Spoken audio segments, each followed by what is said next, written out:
Greetings, unsettled souls, and welcome to the Correct Views. Sam Di Gangi reporting for the Media Speaks. I must say, I have gotten some of the best comments lately, particularly from Infowars.com. Please keep leaving your comments. The easiest way to do it, Facebook.com/The Correct Views. You see, I've been getting comments of people saying, your hair, you need to cut your hair. Or, I don't like tattoos. I think they look trashy. Nobody at all can touch the facts that are brought to you on this show. I don't like the way you talk. I don't like the way you word stuff. You know what? I don't care if you like me. Here's what I want you to do. I want everybody to listen. I'm going to call my haters out. I want everyone listening to this to call me out any way you want. My hair, my tattoos. You can call me gay. I have nothing against gay people. I'm not. Call me gay. Bring it. I want you to tell me where I'm wrong. I don't care if you like me. I'm really not all that likable. But I promise to tell you the truth. You've got my word on it. Friends, sanfrancisco.cbslocal.com. Falling gas tax revenue has California lawmakers considering the mileage tax plan.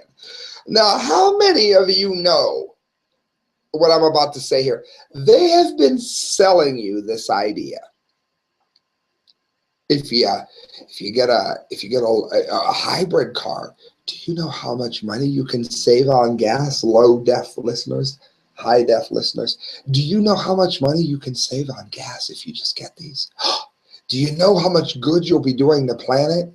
Well, you'll be saving money and you'll be doing the planet so much good, even though we all know, according to climategate.com, according to Lord Monckton, type in man-made global warming is a lie. You'll find 9 million pages that prove it. It is. It's a lie. But if you bought into it, you were going to save money, right?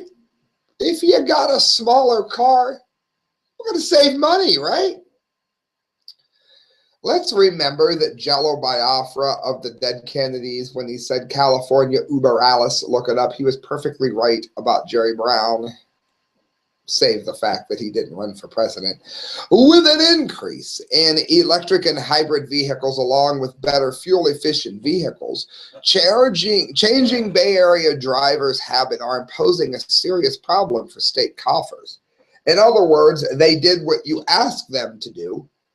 As motorists use less and less gas tax revenues to pay for state highways, roads, and bridges shrink. Meanwhile, as gas prices fall, so does the sales tax generated by fuel sales in California. Among the taxes collected on fuel is a 2.25% sales tax on gasoline and a 9.76% tax on diesel. Please stay with me, it goes on. Some state lawmakers feel a mileage tax is the best solution. To pay for the shortfall, California officials are considering a plan that would replace California's gas tax with a fee for each mile that motorists drive. Drivers who log in the most miles will end up paying the most no matter how fuel efficient the car is. Let me put that in layman's terms. You were spending a lot of money on gas and you wanted to help the environment because that's what the state of California told you to do. That's what the United Nations told you to do. Well, guess what? You pay taxes on your gas, and now they're going to charge you for how far you go because you buying that fuel-efficient car meant that you weren't using as much fuel. Therefore, you're not buying as much fuel and paying the taxes that are on the fuel. So because you, Mr. Good Liberal, did what they asked you to do, you're going to get taxed because they're losing money because you're doing what they ask you to do. This is where I can appeal to the Greens and I can appeal to the Democrats. I'm a libertarian. I've got nothing to hide. I'm not here to win you over. Do you understand that? You did what they asked you to do. Your green leader, not my green leader, I didn't vote for him. Your green leader did this to you. And now they're going to find another way to get the money out of you after you listen to what they told you to do. It says to pay for the shortfall, California officials are considering a plan that would replace California's gas tax with a fee for each mile motorists drive.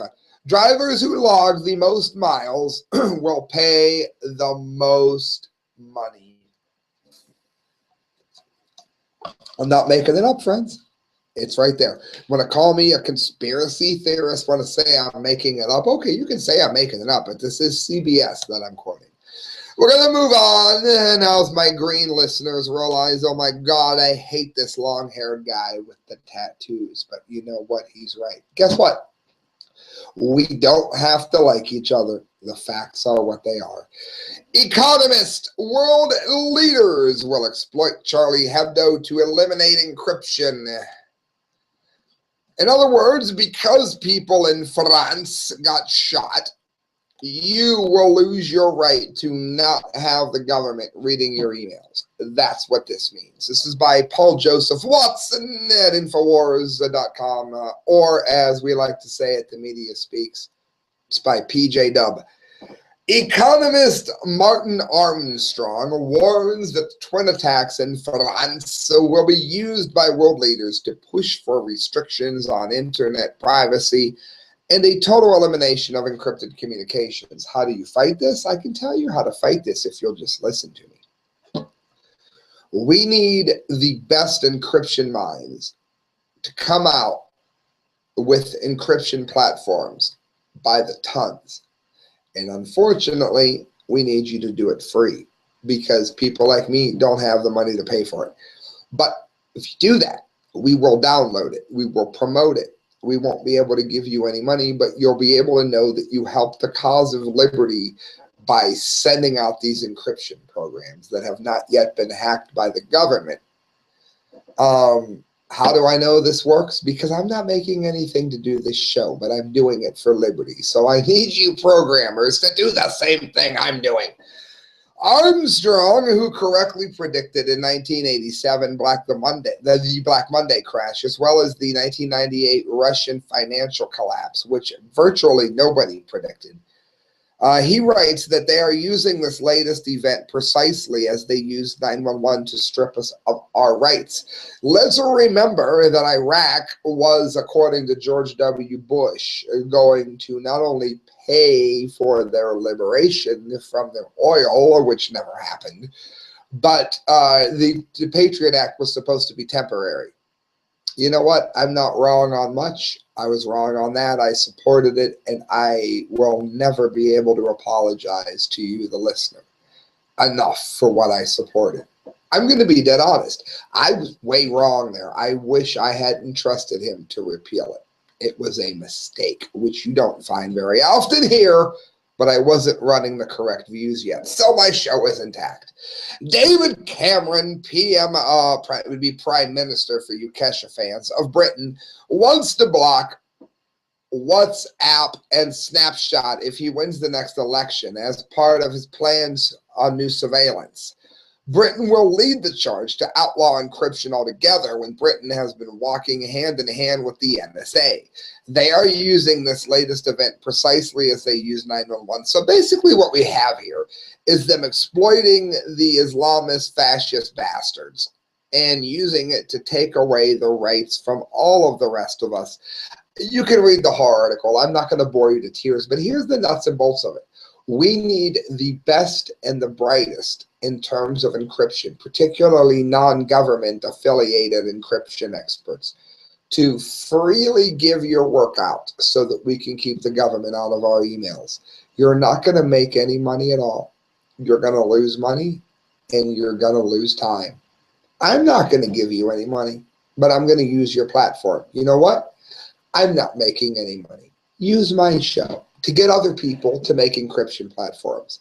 Because if we who care about liberty do not band together, we're all screwed, okay? Prisonplanet.com, legal pot turns one in Colorado. So I'm going to report to you all the deaths that have happened as a result of this, except for the fact that there aren't very many, except for people that have never used weed and ate too many cookies. So what I'm going to do is I'm going to report to you all the people that died this year of cancer because of Colorado, except for the fact that nobody did. So I'll have to just give you the truth. In a nutshell, pot's not hurting anybody at all.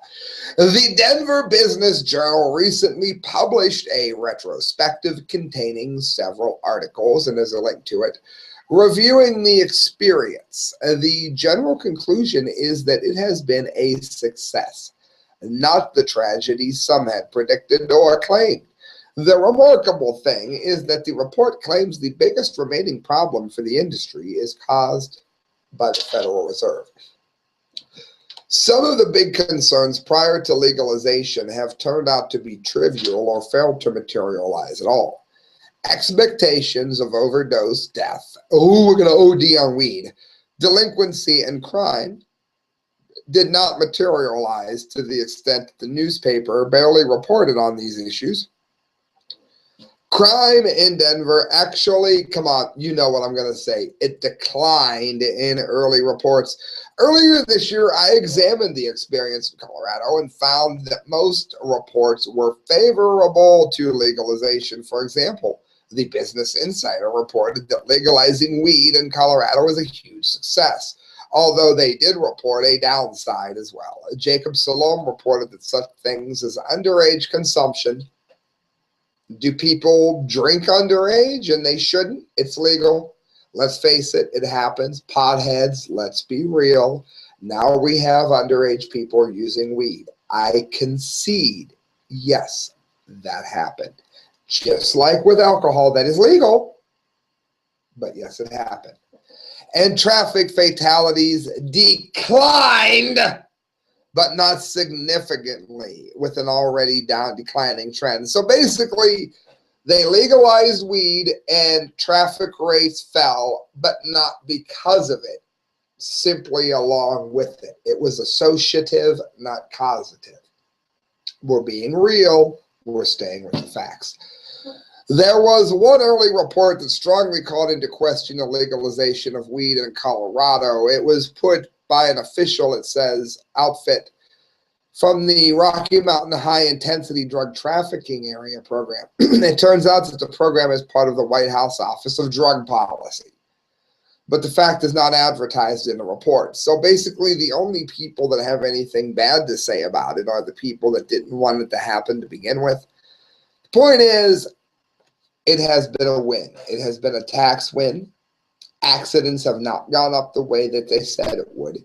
The only people that OD did not really die. They simply ate too much of marijuana in a cookie and got a little bit too high and maybe, fell off a bridge. I don't know. I'm not going to bore you reading exactly what it was, but you get the point. It has not harmed anybody. It has not caused any cancers. We have a few younger people that, let's face it, they were probably already smoking it in most instances.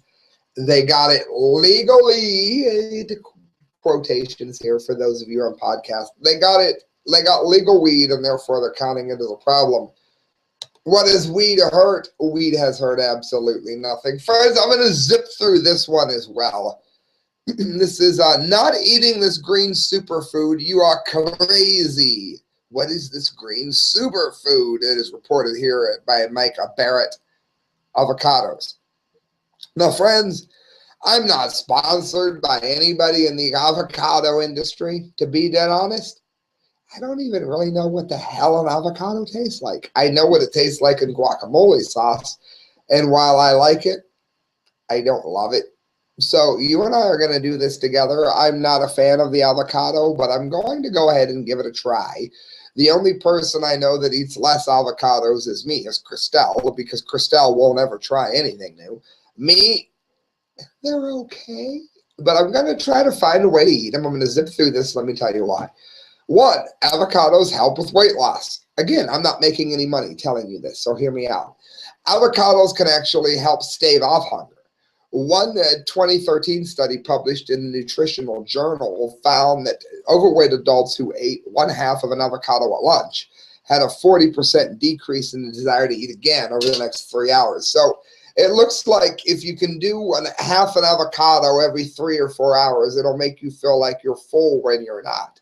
And let's face it, who wants to spend a lot of money on weight loss pills when we can take our pudgy asses to the store and get an avocado?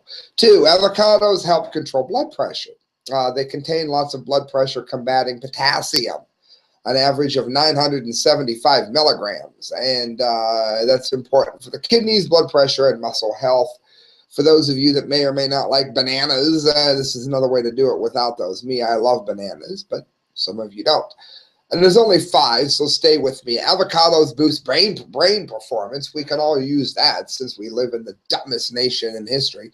Interestingly, some research has found that high blood pressure increases the risk of cognitive decline. It says avocados lower blood pressure and reduce cholesterol, promoting healthy blood flow. So if your blood pressure isn't real high, you might want to try this instead of some big pharma. Again, I'm not a doctor, but I'm giving you the news that's in front of me. 4, avocados improve heart health. There's research finding avocado eaters to be healthier than those who don't eat avocados. And notice that those who eat them have a 50% lower risk of metabolic syndrome, and that increases heart disease. So let's up them. And again, that should be a pretty easy study to prove, since I don't know a single person who loves avocados. That includes me. Last one, 5, avocados are one of the clean 15. And listen to this. For those of you that like to eat organic but cannot afford to do so and still have a life like I do, if you're concerned about pesticide exposure, and you should be, avocados are one of the cleanest of all produce. Their tough exterior helps protect them from contamination, so if you cannot afford to buy all organic, this is one piece of produce that you can purchase in the conventional form. In other words, it's not heavily GMO'd. Friends, you're listening to The Correct Views, asking you to listen to the last 2 stories I have before you check out. And also remembering to remind you to look out the work of Mike McLaughlin. You can find him at Facebook.com. Mike McLaughlin writes some of the best fiction that you'll ever read, and make sure you let him know that you heard about it from The Correct Views. I also want to give a shout out real quick to Neopa Radio, who's bringing you our next story from Boston City. Neopa Radio is about to syndicate the show. So we're going to be doing 58-minute, 55-minute shows here real soon. Shout out to Neopa. Friends, this show is growing. This is from Timothy Gagner at Tech Dirt, brought to you by Neopa Radio. Boston City employees barred from hating on Olympics.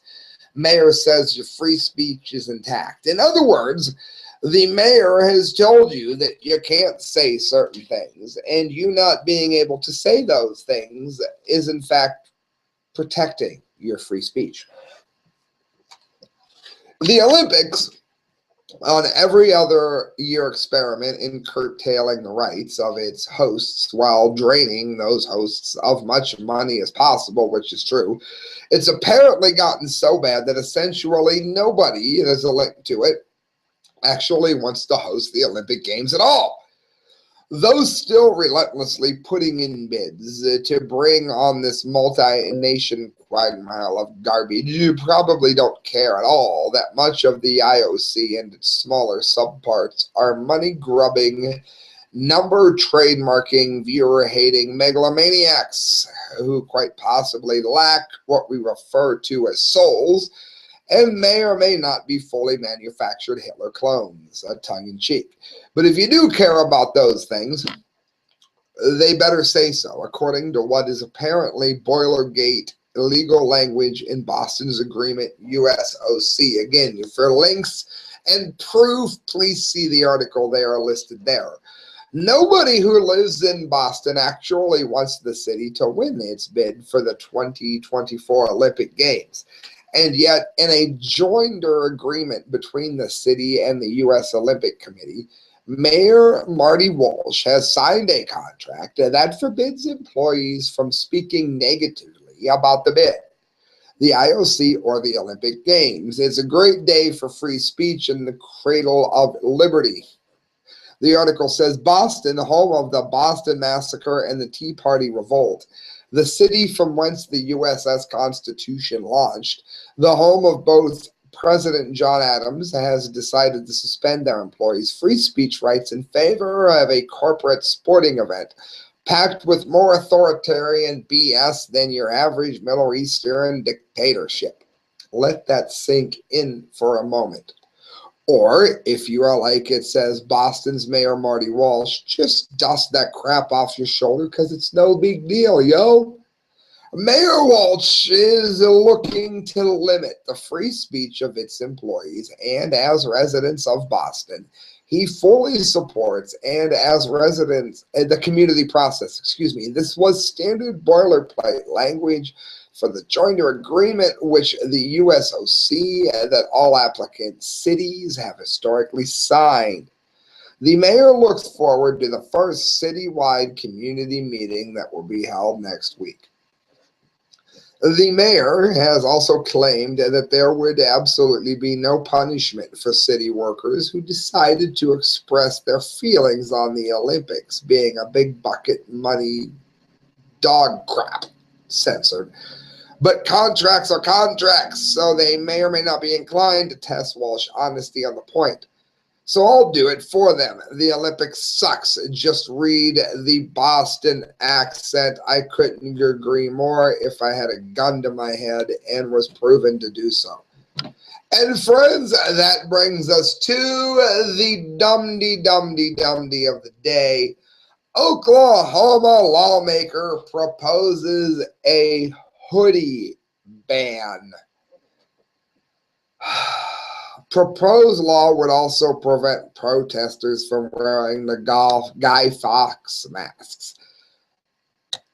Again, mass disobedience is at the end of the day the answer to this. This is from Kit Daniels. An Oklahoma state senator wants to ban people from wearing hoodies or even masks in public, which, if enacted, would no doubt have a chilling effect on free speech, especially at protests. Senator Don Barrington recently introduced Senate Bill 13, which prohibits people from intentionally concealing their identities in a public place by means of a robe, mask, or other disguise. So now you are obligated when you go in public to not wear a mask. That is ridiculous. What would I support? If 50 people have wear a mask day, put it on my comment line. If 50 of you do it, I'll wear a mask. And within I don't know, Christelle, does 50 miles sound fair? Pretty fair. Within a 50-mile radius, I will do it. If it's banned, I'll still do it. I will come to your event if you can get 50 people to do this, whether the government likes it or not. I will be there within a 50-mile radius on any Friday or Saturday. Anytime you plan it, give me at least 2 weeks' notice. Barrington is referring to an existing state law which bans criminals from wearing hoodies or masks in the commission of a crime. But this bill would completely ban wearing hoodies or masks in public. Therefore, this is not something that has always existed. That is a lie. You are not allowed to wear a mask while holding somebody up. So, Christelle, within a 50-mile radius, I promise not to hold anybody up with a gun while wearing a mask. Does that sound fair? Pretty fair, yeah. Good. One of the numerous states Barrington is referring to is Florida, where it's illegal to wear a mask, hood, or other device on public way. Florida police used the law, which was enacted in the 1920s to combat the Ku Klux Klan. To bust one of their own in 2013, a cop was arrested for wearing a Guy Fawkes mask at a protest. So basically, this is why we are libertarian. And let me pause here for a minute. If I was to tell you that I'm against the law to ban wearing a mask, you would say, that makes sense to me. But let's go in our time machine and go back to the 1920s. People with very good intentions said that you're not allowed to wear a mask in public. By doing so, they eliminated the Ku Klux Klan from hurting black people. Somebody very close to me, somebody who I am banking on a very large part of my future and who I call a friend, is a black man. Why won't I name him? Because I'm not like that. We don't do race here, and I don't use my friends that way. But suffice it to say, he's a very important person in my life. It was done to protect his, what would be grandparents, great-grandparents probably. Okay, great. But when you let the government tell you what you're allowed to do, then it affects things that happen in the future. Now, this wonderful black person that I'm telling you about cannot wear a Guy Fawkes mask and march with me because laws that were made to protect his grandmother from having a cross burned in her yard is now being used against what might be his rights to free speech. Do you see now why we keep government out of our freaking business? Friends, you're listening to The Correct Views. Sam Di Gangi signing off, reminding you to go to themediaspeaks.com, look up the work of Kyle Court, D-Like, and myself. Also, let me ask you a favor. Do me a huge favor and donate to the show. Why? Because when you do, I can do more shows. I'm trying to get about, like, I don't know, 25 grand raised. I can throw it out there like that. Because if I can get like 25 grand raised, I'll quit my job and do this 5 days a week for you. I'll do Tuesday through Saturday or Monday through Friday. I like Tuesday through Saturday because nobody does live shows on Saturday. Can't do Sunday. That's when my band has me. Thank you for listening, friends. Good night. God bless. And please share this show.